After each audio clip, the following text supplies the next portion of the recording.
Point visit केला होता। हो, आपने पंचनामा किया, वो जो पंचनामा की यादी गई वो यादी में कुछ लोगों के जो आज क्षेत्रीय आए जिनके नाम नहीं है और कुछ लोगों के आगे मेरा जो लेबर है उसका नाम आया और मेरा नाम नहीं है और बाकी के लोगों का मला यादी करेक्शन करायचं आहे आणि आमची नावं समाविष्ट पंचनामा झालं। ओके डन त्याच्यात आता ती यादी डन डन डन आपण त्यांना फोन करावा। यांच्या आरटीसीला सांगा किती शेतकरी आहे यांचे जो काही ऑब्जेक्शन सुनो ना मेन ऑब्जेक्शन जो काही असेल हे यादीवर त्यांना अपील फाईल करावं। प्रांताला आपण व्हेरीफाय करू त्यांनी द्यावं। राहिलेले शेतकऱ्यांना देऊन टाकाव्याची ठीक विनंती आहे, करतो। ज्या ज्या लोकांच्या काही लोक नाही आलेले लक्षात घ्या तुम्ही फक्त शेतकऱ्यांच्या नाव गाव गट नंबर वगैरे मी काय नाही ठीक आहे लक्षात आलं मी देखो ऐका ज्यावेळेला आपल्याकडे यादी येतो समजून सर्व शेतकरी बांधवांनी गोष्टी ज्यावेळेला आपल्याकडे यादी येतो ते तहसीलदारद्वारा प्रमाणित होतं। आज तुम्ही म्हणताय की त्या यादीमध्ये काही त्रुटी राहून गेली तो मी काय करतो प्रांताला सूचना देतो की तुमची जो काही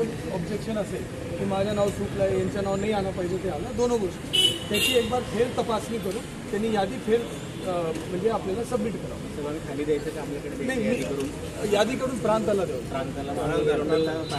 एरंडोल प्रांत साहेबांना द्यायला लागेल एरंडोल प्रांत साहेबांना आपण द्यावी साहेब तेवढं इमिडिएट 15 मिनिटात द्यायची। बहादरपूर शिवसोदे महाळपूर पिंपळबोरे शिवार जिराळी शिवार इथे 2023-24 26 फेब्रुवारी रोजी गारपीट झालेली होती।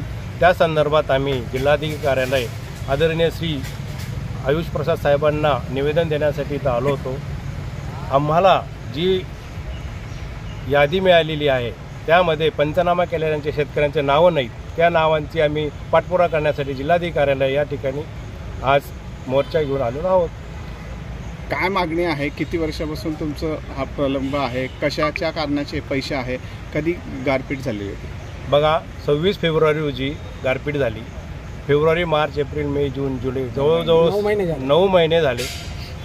पैसे आलेले आहेत पण त्यामध्ये पण घोळ झालेला आहे।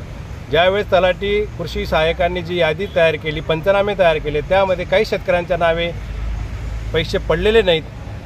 आता ते शेतकरी वंचित आहे त्या पैशांपासून तर त्यांनी काय करावं प्रश्नचिन्ह हा आहे। मग ते म्हटलं जिल्हाधिकारी कार्यालयामध्ये जाऊन जिल्हाधिकाऱ्यांना आपण निवेदन देऊ शकतो। त्यामुळे आम्ही 70 किलोमीटरचा प्रवास करून जिल्हाधिकाऱ्यांना इथं भेटण्यासाठी आलो आहे आणि आम्हाला न्याय मिळाला पूर्ण नाही झाली तर काय पाऊल असेल? मागणी जर पूर्ण झाली नाही तर मोंडाळा येथे दिनांक म्हणजे 2 दिवसानंतर आम्ही रास्ता रोको करणार आहोत। आपलं नाव?